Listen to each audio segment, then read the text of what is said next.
Ramayana Kalpavrksam.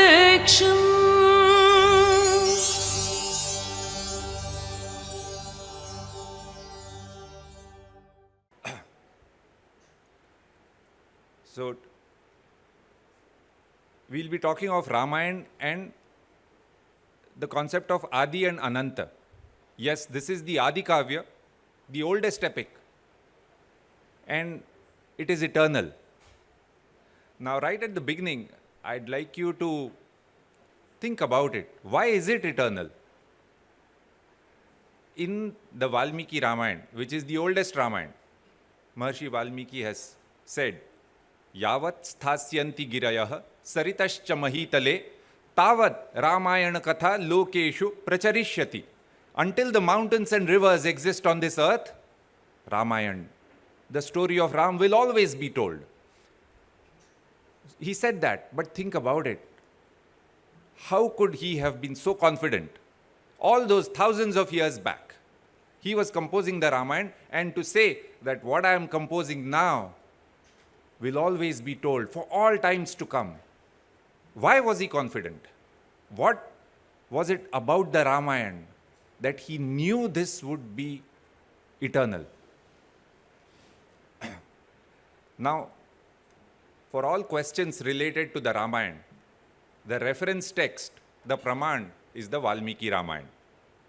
And sometimes we forget that. There are so many versions of the Ramayana, so much to enjoy. But unfortunately, in this sea of versions, if we forget the Valmiki Ramayan, then we sometimes draw wrong conclusions from the other versions.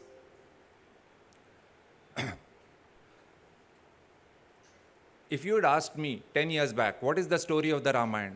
I would have narrated it something like this. And perhaps that is the case for many people as well. That Dashrath asked Ram to leave. He went into the forest, and there Sita did not stay behind the Lakshman Rekha, so she got kidnapped. By the way, before that, Lakshman unfairly attacked Shurpanakha, and so Ravan was angry at the other end. There was some incident about half-eaten fruits. And then Hanuman flew across the ocean, found out where Sita was. Afterwards, they made a bridge using floating rocks. But after the war, Ram said some very harsh words to Sita. Anyway, they came back, the coronation happened, and then after the coronation, a washerman said something, and Ram asked Sita to leave. So that is the summary of the Ramayana, as I would have understood it. Now, if we take Valmiki Ramayana as the Praman, the reference text, everything that I said just now is incorrect. Not one part, not two parts, but everything that I said just now. And that is why today we will look at what is actually written in the Valmiki Ramayana and come back to this question on what is it about this that makes it eternal. Okay, so let's start off today with the first few verses of the Valmiki Ramayana. You know, we have a lot of discussions about the Ramayana. I do talks in schools and colleges as well. And even in the 21 Notes video series that some of you have seen. By the way, can I see the show of hands? How many of you have watched? Yes, thank you. Now, so we will just, even today's session, I had planned to show some of them and then work through it. If you've all seen it, then we can go on to more interesting things. But many times, not everyone has seen all the videos. And so we will take a call. I will start with one. If that's boring for you, then we will cut that out. But even in the 21 Notes, the approach we have taken is, let's actually find out what is written before we start discussing whether one thing is correct or the other. And so to start this out, I want to show you the very first few shlokas of the Valmiki Ramayana, the first sarga of the Balakand.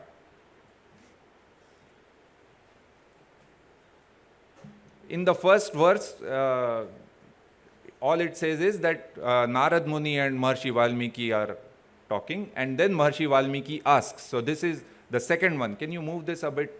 Yeah, let's pay attention to the second verse. I'll read it out for you. Kon vasmin sampratam loke gunavan kascha viryavan dharmadnyascha kritadnyascha satyavakyo dridavratah. Who in the world lives today? Kon vasmin sampratam loke. And then shlok number 2, 3, 4, etc. have some qualities that Maharshi Valmiki is looking for. By the way, I'm reading this because it answers the question, why is it eternal? All right? And this is a very interesting beginning if you think about it. They are not starting saying there was once a great city of Ayodhya or a great king Dashrath, etc. It's a surprising beginning. Who in the world lives today who has the following qualities? Who has all the qualities of an outstanding individual, who is a great role model. And what are those qualities? Dharmadnya, he knows dharma. Kritadnya, he is grateful. He always speaks the truth. He remains firm and steadfast in his resolve. Dridavratah. Keep going. Charitrena chako yuktah, who has the strength of character. Sarva bhuteshu ko hitah, who is concerned about the welfare of the whole world. Sarva bhuteshu, not just his people or his family or himself, not just his kingdom, but everyone, all people, not just all people. Sarva bhuteshu, all beings. He is concerned about the welfare of the all beings. By the way, this is the ask. So far, he is asking, who has all of these qualities? Vidwan kaha samartha. He is a scholar and a doer. He is also pleasant to look at. Kascha eka priyadarshanah. Or his presence is pleasant. Atmavan ko jitakrodha jyutiman ko nasuyakah kasya bibhyati devascha jataroshasya sanyuge. And so on. All of these are listed. The last ones are important. He has attained kasya bibhyati devascha. Just hold on there. He has attained control over his jitakrodha. He has attained control over his anger, but he won't remain silent in the face of wrongdoing. So when kasya bibhyati devascha, even the devas will tremble when he is angry. The two are together, you know.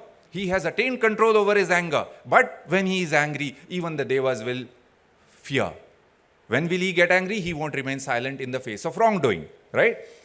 Etadichhamyaham shrotum param kautuhalam hime maharshe tvam samarthosi jnatum evam vidham naram. Now the question is complete. All right? Who in the world lives today who has all of these qualities? And then Maharshi Valmiki asks, I wish to know about a person like this. By the way, the last word, naram, a real person. Okay, that is the ask. And then Narad Muni tells him about Sri Ram, and then he writes the rest of the Ramayana. So Ram exemplifies these qualities. It starts with these questions, and Sri Ram is the answer to that. That Sri Ram is the one who answers all of these traits. Now, if you look at these qualities, these are universal human values. They are not qualities according to any religion or doctrine or philosophy. Who can argue that being brave, generous, thoughtful, caring, doer is not good? Of course it is good. It is good for all times to come and for all places. And that is why Maharshi Valmiki was confident, yavat sthasyanti girayah saritascha mahitale tavad ramayana katha lokeshu pracharishyati, because the ideal that he was setting is universal. And therefore, the answer is, why is it eternal? Is that because it is always relevant. It was relevant then, it is relevant today. Just before today's session, there was a young girl who was speaking to me outside, and she was asking me questions that troubled her about what was happening in the society. And she was genuinely very, from her heart, she was asking, what is it that I can do? And that is the relevance of the Valmiki Ramayan. There was, in the Ramayana, we see that the first few Rakshasas that we come across, Tataka, Virad, etc., were not born Rakshasas. They became Rakshasas because of their behavior, Rakshasatvam. So basically, there was bad behavior in society then. There is bad behavior in society today. Who can argue? And where is that bad behavior? It is within us, within people, and so within all of us. And that is what makes the Valmiki Ramayan relevant. So when we, in fact, maybe at the end of today's talk, we can also make it very, very practical. And, you know, in one of the schools I had, one of the colleges, with a student group, I had made the talk specifically on how is it relevant for your first day on the job after graduation. Or, you know, if you want today, we can talk about what is the relevance. If there is a youngster doing a startup in AI, then what is the relevance of all of what we are talking about? Because look, we are reading the past not because we want to live in the past, but because we want to get energy from that and propel our future. And that is why it is relevant. But when we talk about the ideal of Sri Ram and all of these qualities that were listed, Sri Ram has those qualities, but still there is confusion in our mind. For example, Dashrath asked Sri Ram to leave. That is what I told I would have said 10 years back as the summary of the Ramayana. Now, what is the relevance of that to today's world? Yes, we should listen to our parents. But really, if my father asks me to leave everything because of a promise he has made to a woman who is not my mother, what is it that I will do? What is it that you will do? Right? But once again, that limited understanding is different from what we find in the Valmiki Ramayana. So once again, we will look, rest of today's session will be about looking at some of the incidents from the Ramayana, understanding how they are a little different from how we understand them, and therefore why they are relevant and how they inform our lives today. Okay. So to start this off now, let us go to the beginning of Ayodhya Kand. And this is, if you look at the text of the Ramayana, you are all broadly aware, Balakand, Ayodhya Kand, Aranya Kand, etc.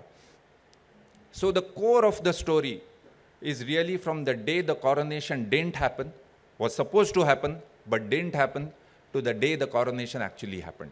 That is the Ramayana. We know very little about Sri Ram's life before, other than the yajna that was done at the time before the birth. All of the first 16 years of his life are described in only 12 verses, which is 0.05% of the 24,000 verses. So hardly anything we know. And quickly, there is the incident of Shivdhanush, marriage to Sita. So all of that happens in Balakand, but we haven't really understood Sri Ram's character as much till that point. And now we will open the Ayodhya Kand and understand Sri Ram. Yes, Season 2, Episode 1.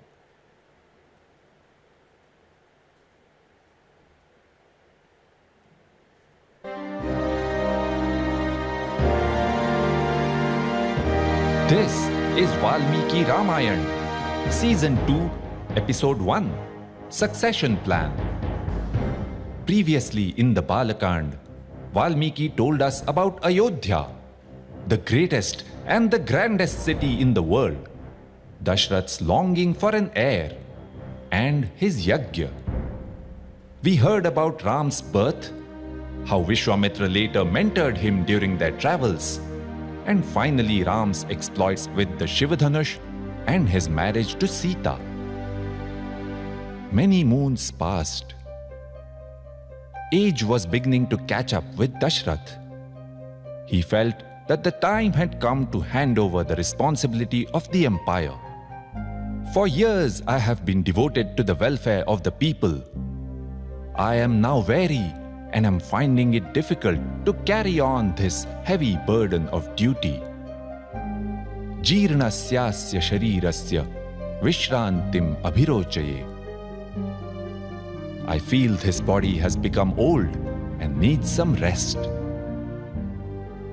And of course, there was no one better placed to succeed him than Ram.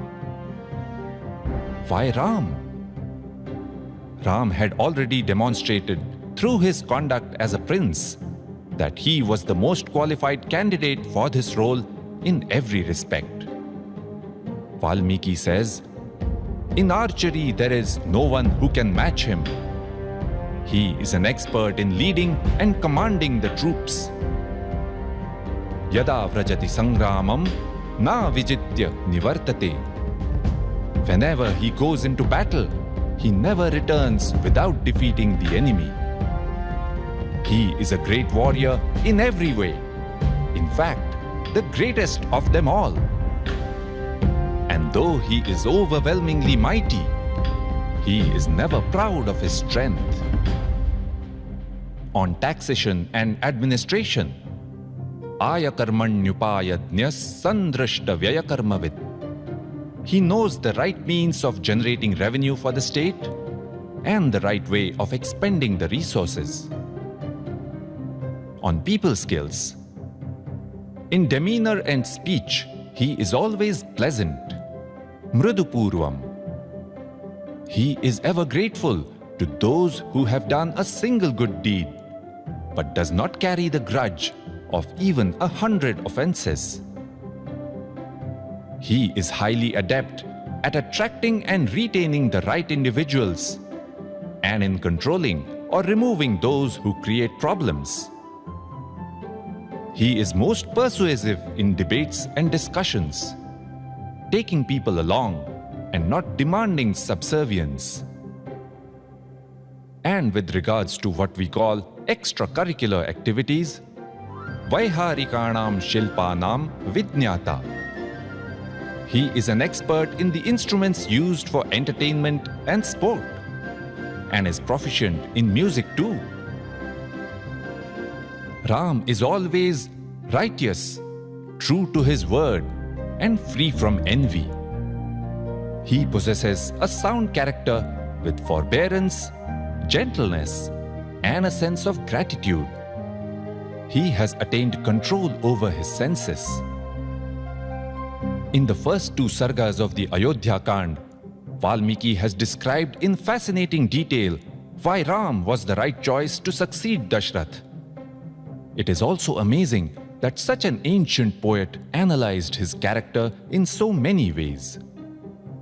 He talks about Ram's physical presence, how he exuded power and grace at the same time.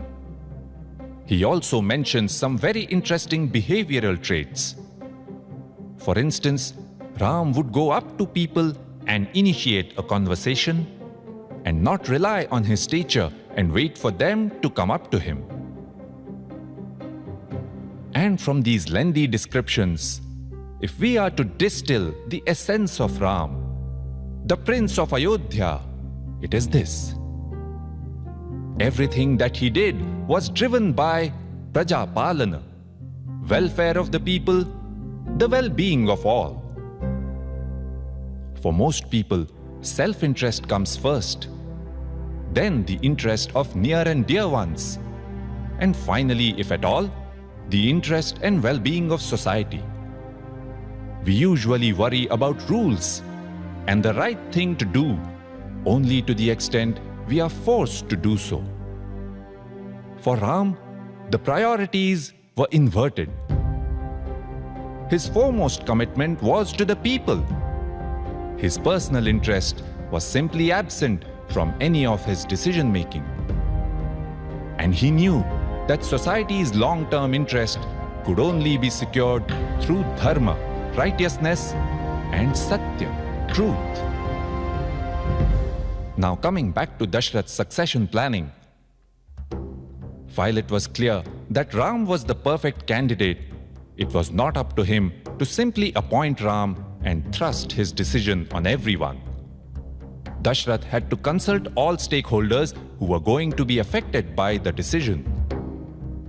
So he convened a meeting of a parishad or council that comprised other kings as well as citizen representatives of other janpads. To the parishad, he proposed Ram's name and said, Yadidam menu rupartham maya sadhu sumantritam bhavanto menu manyantam katham va karavanyaham. If you are in favor of my proposal, kindly give me your consent. And if not, please advise what other course of action I should take. Although I favor this proposal, please do consider if some other option would bring greater good. Deliberations by the unbiased result in a better outcome. The members of the Parishad were Madhyastha, unbiased, without any conflict of interest. Interestingly, the king of Kekaya, Kaikeyi's father and Bharat's grandfather, and King Janak of Mithila, Ram's father-in-law, had not been invited. This gathering was not meant to merely rubber stamp a decision already taken, but to arrive at the right choice for succession. The Parishad members had internal deliberations and then came back and announced their decision to Dashrath. Indeed, they wholeheartedly endorsed Ram's name. But upon hearing their decision, Dashrath feigned ignorance, ajananniva, and asked them why they were so keen to see Ram ascend the throne. Was he, Dashrath, not doing a good enough job? Dashrath wanted to be sure that they had arrived at this decision for the right reasons. The representatives said that the people of all lands wished to see Ram being crowned as Yuvraj. They gave many reasons for their decision, but it is telling what they said first. Rama Satpurusho Loke Satya Satya Parayana. In this world, Ram is the very embodiment of Satya. This was the Ram the people had chosen. Iti her asa. That is how it happened.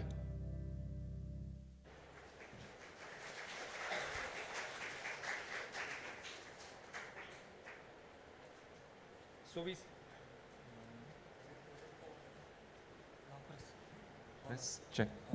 check.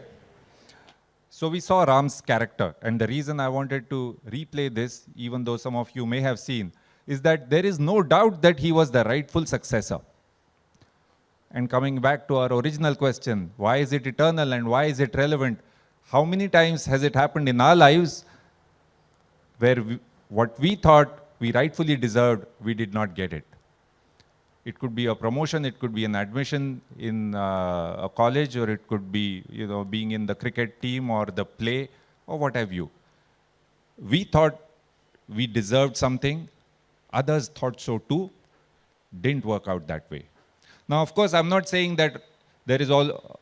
See, when things don't turn out our way, there are two possible correct reactions. And which is the correct one? It depends on the situation.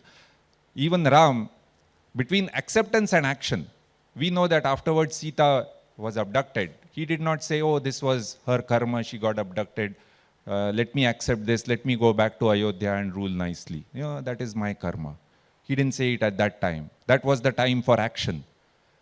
But on the day of coronation, we know what happened next. He was the rightful successor, but he was not made the Yuvraj. Let us understand what exactly happened on that day. So, 1 minute, let me switch back. There's some echo on this. I'll try this. The original one was audible for all of you? Yes, okay. Both are fine? Yeah. So I'll stick to this.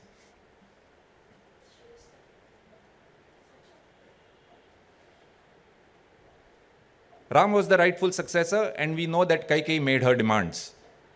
And I'll keep it simple since all of you know the broad story. Kaikeyi's argument was very simple. She told Dashrath, you had made 2 promises to me because I had saved your life in battle. At that time, I had said, I'll ask for these later. You had said, so be it. So now I have come back and now I will make those demands which you had promised all those years back. Essentially, Dashrath had given Kaikeyi 2 blank checks. And she had now filled up the amounts after so many years and brought them back. And she was saying, now you have to honor these checks. It was as simple as that. Dashrath was heartbroken. He tried to convince her. He shouted at her. He tried everything for the night that they were speaking, but she was not convinced. In the morning, Sumantra came to call Dashrath. By the way, it's interesting, Valmiki has given some of these small descriptions of these events other than the big, events. For when Sumantra comes in, he looks at Dashrath and he's shocked to see him in that state. His eyes are red because he has not slept. They've been, arguing. He has been trying to convince her, etc. He's in a terrible condition. And so Sumantra looks at Kaikeyi and said, what happened? So she says very simply, oh, he's very excited about Ram's coronation, so he couldn't sleep.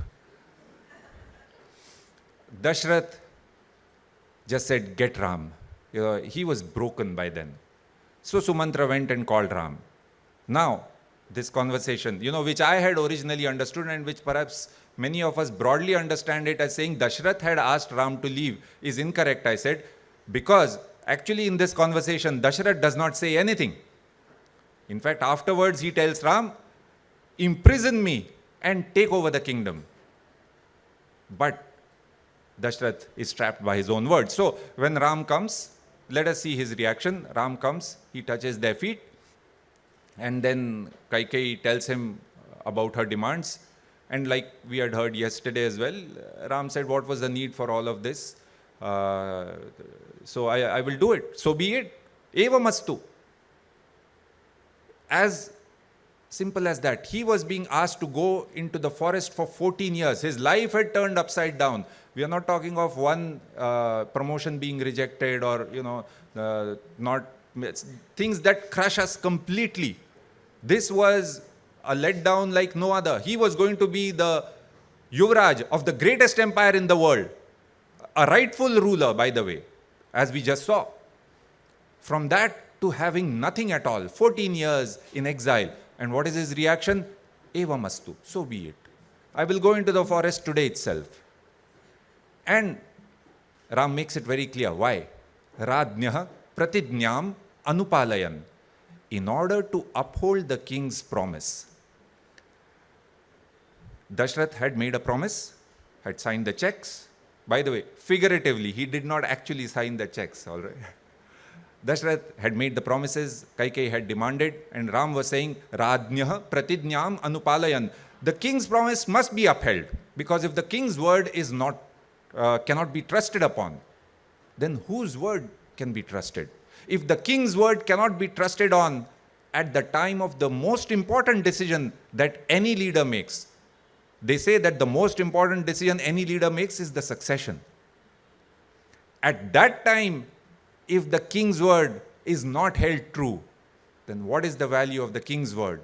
If there is no value of the king's word, then what is the value of anyone's word? Then how will there be any dharma in society? And this will harm people's welfare. See, Ram's ultimate consideration was to uphold dharma for the welfare of the whole world. He knew that it is through dharma that the welfare will be upheld. And therefore the king's word had to be held true, even at such a huge cost to himself. So we saw for Ram, the consideration was not his own interest or his self-interest. It was the welfare of the whole world, praja palana, his duty towards his people. And by the way, we will come later on this big argument about duty towards people versus something else, but we'll come to that later. Right now, simply, it was in order to uphold the king's promise. So when we come back to relevance, for me also the journey was a bit like this. when I understood it, upon reading the actual Valmiki Ramayan, that the reason Sri Ram went into exile was to uphold the king's promise, Rajnya Pratijnya Anupalayan, not merely because his father told him to. It suddenly made it so much more relevant to what is possible in our own lives.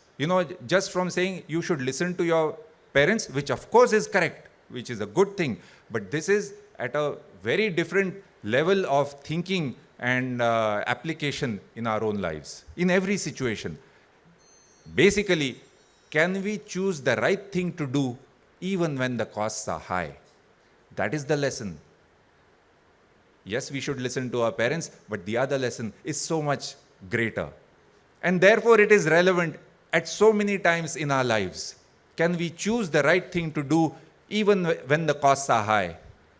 And of course, this is the kind of dilemma that people have faced for all times to come, in all places.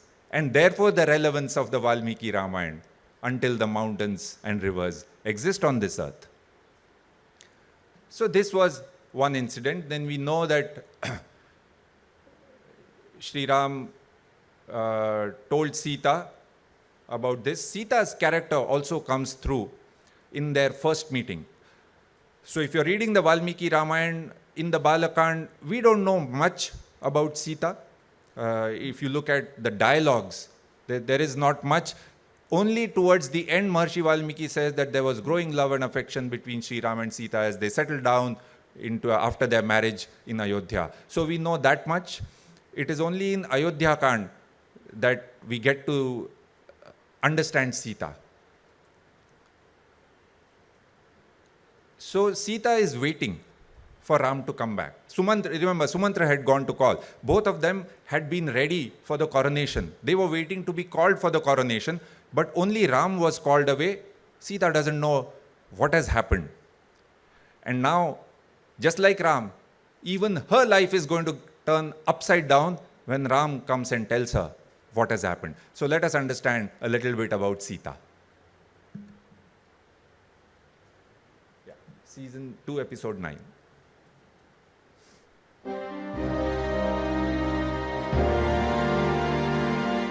This is Valmiki Ramayan, Season 2, Episode 9, Sita.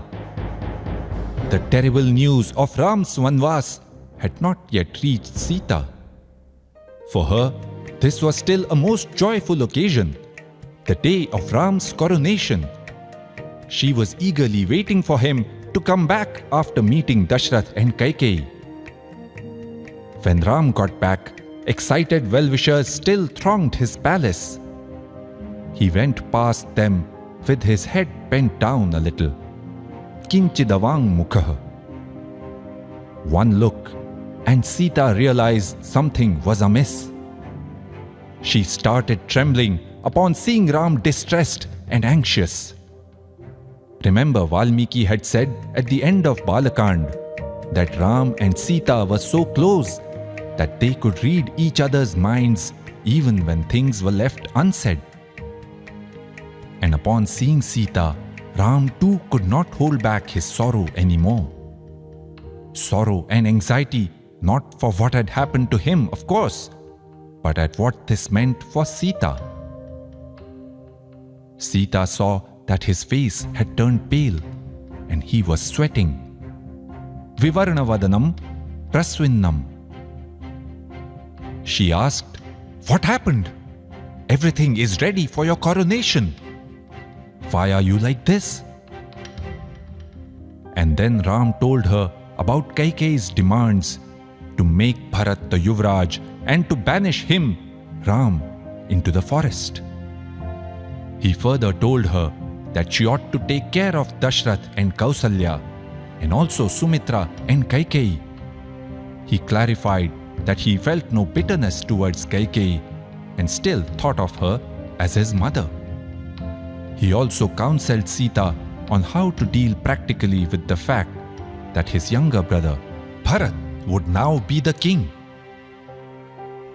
I wonder how Sita felt about all this. You don't need to wonder, because here is a woman who does not hold back her words. Sita looked at Ram in an affectionately cross way. Pranayadeva Sankruddha, and said, "What are these words that you are throwing around? I feel like laughing. They are not worthy of being spoken by you, and not worth listening to either." Quite a response. Consider this. When Dashrath had heard the pronouncement, he had gone into shock. Kausalya had wailed in sorrow, and Lakshman had raged. Only Ram had taken it with perfect equanimity. Now, just like him, Sita too was entirely unmoved by the news itself. For Sita was Dharmadnya and Dharmacharini. She knew Dharma and always followed it. So she said nothing about whether Ram should abide by the king's promise or not. She said not a word against her mother-in-law, Kaikeyi, who had just destroyed her life. She did not beat her chest and cry, "Why me?" Her approach was the same as Ram's. Uphold Dharma and hold no bitterness in your heart. But she had one strong objection to what Ram had said, and this was the reason for calling his words laughable. She reminded him that a husband and wife are meant to share everything. It is the husband alone that is always there for a woman, not her father, mother, or son. And a wife alone shares the destiny of her husband. O Ram, the best among men, I am also therefore required to live in the forest. Sita argued that what Kaikeyi asked of Ram automatically applied to her as well. Effectively, Sita was objecting to Ram considering her as being separate from him. And Anushishta asmi matra cha pitra cha vividhashrayam nasmi samprativaktavya vartitavyam yathamaya. I have been taught well enough by my mother and my father about my duties in different life situations, about what I ought and ought not to do. Now there is no need to lecture me about any of this. Sita loved Ram and was totally devoted to him. Sita told him that she was least interested in the comforts of royal life and knew the difficulties of forest life. Further, they were to live as ascetics, and so she would be Niyata, Brahmacharini. She would not be a burden on him during the Vanvas and would try and help in whatever manner she could. All she wanted was to be with him. But Ram urged her to drop the idea. Sita's eyes were beginning to tear up as Ram said, "Hita buddhya khalu vacho mayaitadabhidhiyate." I am saying this for your own good. The forest is full of terrible hardships. Food and water are hard to find. There are deadly snakes, dangerous insects, and wild beasts. It is a thorny path. Valmiki has devoted an entire sarga to explain these difficulties of forest life. But Sita countered, "Whatever the difficulties may be, I will gladly accept them only to be with you. Yas tvaya sah saswargo nirayo yas tvaya vina." For me, heaven is where we are together, and hell being without you. The tears were flowing in a torrent now. Arguing, urging, and entreating, she finally hugged Ram tightly and cried inconsolably. Patim brishamalingya chukrosha saswaram. Ram was finally convinced. He said, "I did not know how you felt about it and was therefore reluctant to impose the hardship of Vanvas on you. Oh my beloved Sita, your decision is correct." Valmiki's narration of this electrifying conversation makes this much crystal clear. Ram and Sita were totally committed to upholding dharma and totally committed to each other. For Sita and Ram, Siya Ram, their relationship was not merely a hyphenation of their names, but a hyphenation of their destiny. Iti her asa. That is how it happened. In the Valmiki Ramayan, Sita's character is also brought out beautifully. Here we saw Sita was saying, Yas tvaya sahasa swargo, nirayo yas tvaya vina. Heaven is where we are together. But really, the practicalities of forest life, she had no idea. And this came out beautifully in the court when Ram, Lakshman and Sita were going to seek blessings of Dashrath. And Kaikeyi brought the cheer vastras. She gave them to Ram, Lakshman. And then Sita looked at it puzzled. And she said, Katham nu cheeram badhnanti munayo vanavasinaha. She said, how do they wear this? She had never seen it. She had no idea what she was stepping into. Once again, that is our, not in such extreme situations, but many times our situation as well, where we take a stand, but we are not really prepared for it. And then what happens? Let's learn from Sita. Right after Sumantra had dropped them on the banks of Shringavirpur, and Sumantra came back to Ayodhya, everyone gathered around him and asked, so what happened? What happened? What did Ram say? What did Lakshman say? What did Sita say? And he told them what had happened. It's interesting what he told about Sita. At first, she was devastated. That's understandable. Yes, she had stood very strongly, but when reality hits you, it's different. So she cried bitterly. She was stunned by what had happened to her and to all three of them. But the important lesson, she came back quickly from that. Sumantra said within the same day, she was curiously asking about all the lands that they were passing through, all the rivers, villages and towns that they were passing through. She said, Bala iva ramate Sita. She was like a bubbly young girl. And when they crossed the Ganga, Sita confidently said, Ram, Lakshman and I will be back here after 14 years. And this is the relevance of the Valmiki Ramayan. You know, in many ways, the Valmiki Ramayan, which is the oldest Ramayan, is somehow the most contemporary. It resonates with the modern mind, perhaps even more than some of the later ones.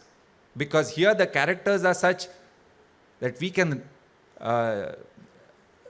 relate and learn more from them. Yes, we are also like this. Sometimes we stand up for something that we think is right, but then reality hits us. Then we are crushed, but then we can remind ourselves to come back like Sita did. Even in her conversations with Ravan afterwards, Sita always stood firm. She always spoke strongly. But it's interesting how Valmiki says she would talk Ravan off, but then stand trembling. Because yes, inside she was scared. Understandably. Also, Sita's character later on is this mix that sometimes in popular culture she's shown as a weepy, helpless woman. In the Valmiki Ramayan, we see that this is not at all so. In fact, there is an incident much later on when the war is about to start. Imagine Sita's condition. She has been in captivity for 12 months now, because the war is about to start, so just short of 12 months. Again, in popular culture, even her condition in Ashokvan is shown quite mildly, but in the Valmiki Ramayan, it's very harsh. So she was sitting in old tattered clothes covered with dust. She had not eaten properly for months. She had been tormented and tortured by the Rakshasis. And here she was sitting, and at that time you would have heard the story that Ravan threw a fake head at Sita's feet that Vidyut Jivva had made. It was a model. It was a false head. And he said joyfully, oh, your dear husband is dead, and so on. Once again, in that mental condition, Sita had cried at first, but then Ravan was called off, And then there was a Rakshasi who was kind to her, who had been put to guard her. She told her that, no, actually don't worry, Ram is not dead. In fact, he is already on this side of the ocean. There will be a war soon. By the way, if you want, I can take some message to Ravan. Now, a small incident, think about it. Sita, after 12 months in captivity, she has just had the shock of her life where she thought that Ram was dead. And now her emotions are just oscillating up and down throughout this time. And now she has just heard that Ram is okay. And here is a Rakshasi saying, can I take some message for Ram? But Sita is already thinking ahead. She said, no, she's already sent the message through Hanuman. No need for that. Go back and find out what Ravan is discussing in the palace. She wants to gather some intelligence about the war, right? So she's already thinking ahead. These are the kind of, incidents that make the Valmiki Ramayan so relevant and so inspiring. Because in many ways, we see that, as far as acceptance goes, it's great to see this. And yes, we should be inspired by it. But I can say for myself, when something even close to this happens, I'm crushed. I can't respond with an eva mastu. I wish I could, but I can't. I get overwhelmed. I get angry. I am sorrowful. What does the Ramayana teach us about that? Let us see a short video. I won't show you the full one because some of you have watched it, but it's interesting to see that Sri Ram, Lakshman, Sita and Hanuman also go through these emotions. And therefore we find that yes, they too came back, and so can I. Let's watch the 11th, season 4, episode 11. So Ram has just discovered in this episode that Sita is not at Panchavati. He doesn't know what has Sita is missing. He has just discovered that. Okay. Towards the middle of This, his worst fear, had come true. Straw mats were thrown around. Clearly, something terrible had happened. But hoping against hope, Ram thought, perhaps Sita has just gone into the forest to get some flowers or fruits, or to the pond or the river to fetch some water. He started looking for her everywhere. Valmiki says, he ran through the forest, jumped across streams, went to the hilltop and down to the river, calling out to her and weeping all the time. He had become stark, raving mad. Bhranta unmatta iva lakshyate. With poetic exaggeration, Valmiki says that Ram went from one tree to the next and asked if they had seen Sita. But of course, there was no response. Ram sank further and further into grief, like an elephant sinking deeper in a swamp.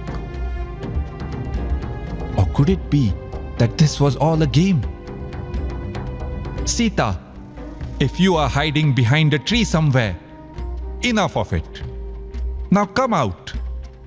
Avagacchami te sheelam parihasa priyam priye. My dear, I know you love to have fun. But please, stop this game. Alam te parihasena. It is not fun any longer. The only answer Ram got was the deafening silence of the forest. Lakshman, it is clear. Either the Rakshasas have abducted her or killed her. If this was an abduction, Ram was worried sick for her. How she would have cried. In what condition she would be right now. If she had already been killed, then there was nothing for him to live for. Ram was totally dejected. He was almost losing his mind with grief. He said, "O Lakshman, I will surely die now. You go back to Ayodhya and tell Bharat the empire is his." Take care of Kausalya, Sumitra and Kaikeyi. Tell them all what happened. Oh, how will Sita's parents take it? Through all this, Lakshman had been trying to console Ram, giving him hope and instilling confidence. Once again, he urged, Ram, pull yourself together. Give up this grief and take courage. We must keep looking for Sita. They went back to the Godavari to look for Sita yet again. And this time they got a clue. A herd of deer was looking south in a peculiar way. Ram and Lakshman headed off in the direction of their gaze. And shortly, they saw some flowers strewn on the path. These are the very same flowers I had given Sita, Ram exclaimed, and she had worn them in her hair. Ram's grief started giving way to anger. He looked around. The mountains and the river had witnessed what had happened to Sita. Poetically, Valmiki says, Ram roared at the mountain like a lion roars at a deer. Have you seen my dear Sita? Tell me, where is she? The echo from the mountain appeared to be saying something, but it did not reveal anything about Sita. And then, a little further ahead, they saw the large footprints of a Rakshas, and then Sita's footprints. The marks showed a chase and a struggle. There was also a broken bow, parts of a rath, broken bits of ornaments, and garlands, and blood. Ram's anger boiled over.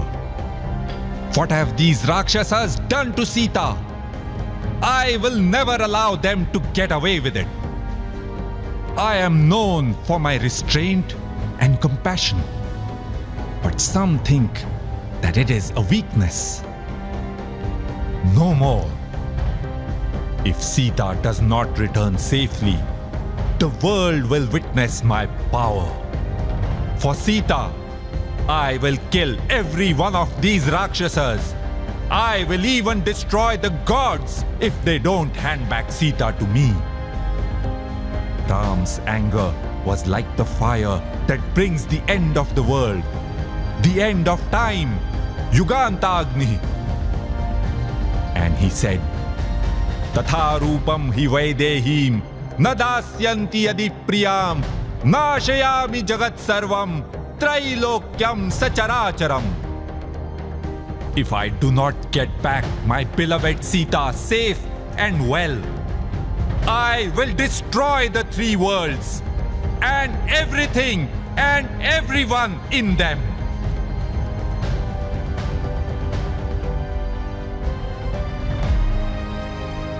Iti her asa. That is how it happened.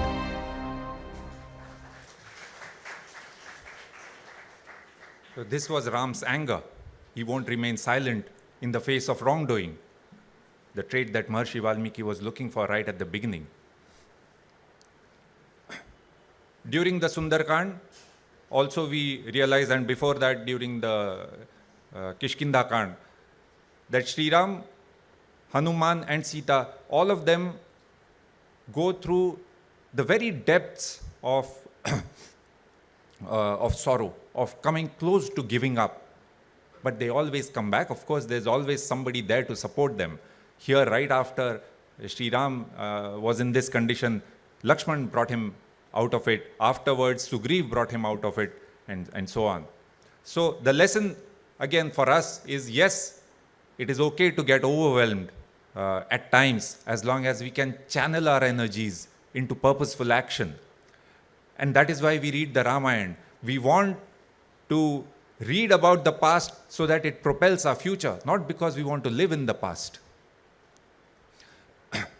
One small incident I want to mention about the difference between Ramayana, Valmiki Ramayan, and how it is usually understood, once again brings in the relevance.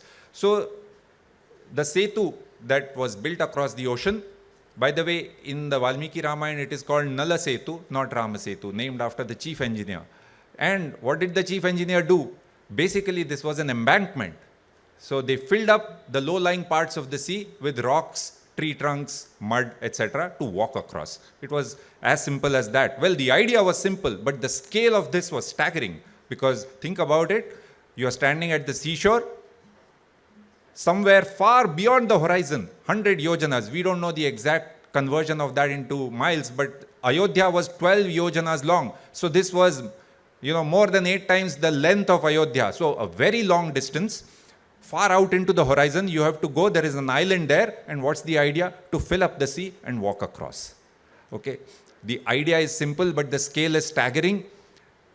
And that is how Maharishi Valmiki has described it in detail, how the Vanaras brought the rocks, they make measurements, there were different teams, they used different kinds of devices, they covered 14 yojanas on the first day, 20, 21, 22, 23, etc. So this detailed plan is given to build the Setu in 5 days. All right. Now the popularly known story is that the Vanaras wrote the name of Sri Ram on rocks and the rocks floated. Once we understand the Valmiki Ramayan, we can actually enjoy the other versions, because in the Valmiki Ramayan, although this was Nala Setu, he was the chief engineer, it was an embankment, but what also comes through is that the Vanaras were inspired in every action by Sri Ram. Now, how do you show inspiration? If you have to do a painting or a sculpture on a temple wall, how do you show inspiration?